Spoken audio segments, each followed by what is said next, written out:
This morning at about 9:11, we answered a call to Kmart on Hicks Drive about two shoplifters. One of the gentlemen was wearing a red shirt, red hat. He took off running from loss prevention. People, our officers, got on scene.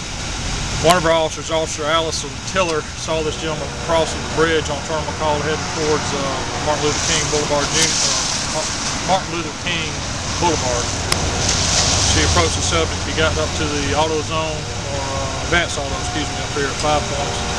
He gave her a false name.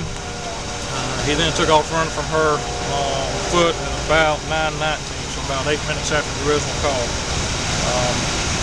She called for assistance. We got a Rome Police Department responded with approximately 8 officers.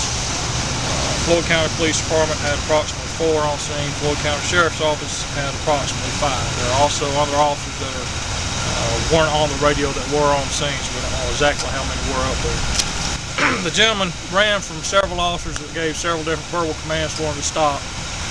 Eventually made his way down to the riverbank behind Advanced Auto, jumped in the water. From that point, there were several officers on the shores yelling him to paddle towards the shore. He never did comply with those orders. He was any order to get on his back and paddle to the shore was met with I can't, while he was maintaining his position in the middle of the river. There were several officers that threw flotation devices towards him. We called for assistance from the Rome Floyd Fire Department. They responded with about 8 different officers on several different vehicles. But they also put a boat in the water to try to get him out of the water. He stayed in the water past several points that he could have gotten out, except at every point there was an officer or some civilian who probably didn't know the difference until he got down behind Central Plaza. The fire department had a drop rope right there at the 2nd Avenue Bridge. They dropped it. He grabbed it for a short period, I believe. I didn't actually see this, what I was told. I believe he grabbed it for a short period and then let it go. He went on past that area and got over to the bank, which is behind River Avenue, approximately in the 600 block of River Avenue is where he came to the bank and he was apprehended there. After that point, we found out his actual name is Randy Darnell Highfield, which is not the name he originally gave the officer, and he also gave 2 false dates of birth. Right now, he's being charged with 1 count of felony shoplifting, 1 count of felony obstruction, 3 counts of misdemeanor obstruction,